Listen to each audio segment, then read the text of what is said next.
All right, the story of Mary Dyer. So she leaves. She's one of the women that leaves with Anne Hutchinson when Anne Hutchinson takes her 14, 15 kids, Mr. Hutchinson, handful of followers. Mary Dyer is one of the people that leaves with her. And Mary Dyer will ultimately convert to the Quaker faith. And Quakers believe that within each person there is an inner light. And it is they believe that this is the voice of God. And so it's their duty, basically, to share what they feel and hear from their inner light.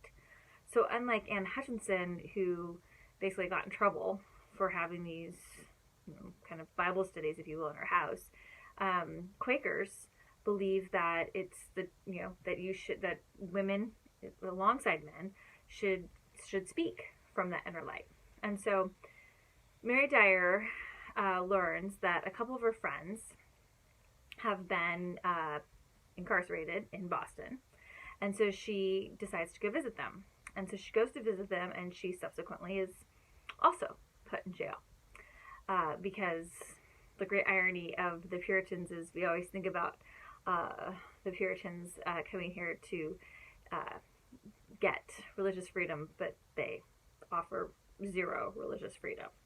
And so Dyer and her friends are put in jail because they are practicing the Quaker faith, which goes against Puritan beliefs.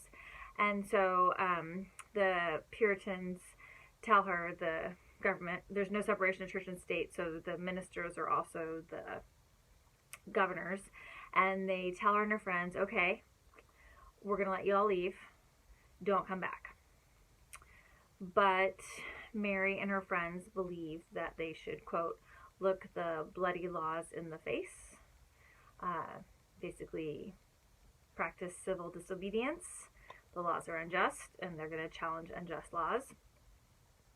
I'm all about civil disobedience, but I do not recommend practicing civil disobedience in 17th century New England.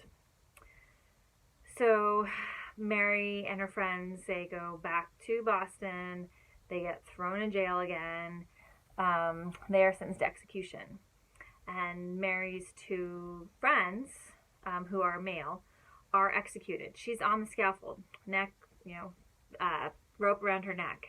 And the Puritan authorities, at the last minute, they give her a reprieve, tell her, okay, we're going to let you go, but leave and don't come back.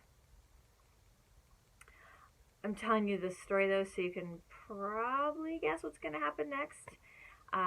Again, honoring her faith, practicing civil disobedience, she returns to Boston. And ultimately, she is hanged.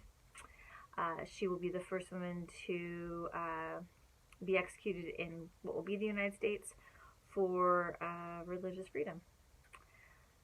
If you go to Boston today, there's actually a statue in Mary Dyer's honor. Very few statues to women across the United States, but there's a statue in Mary Dyer's honor, and where it's placed is she's looking at what was the home of Winthrop, one of the men who sentenced her to execution, so kind of like a last dig. The statue wasn't put up until the 1950s, but still kind of fun. All right. If you have any questions, you can leave those in the discussion board. Take care.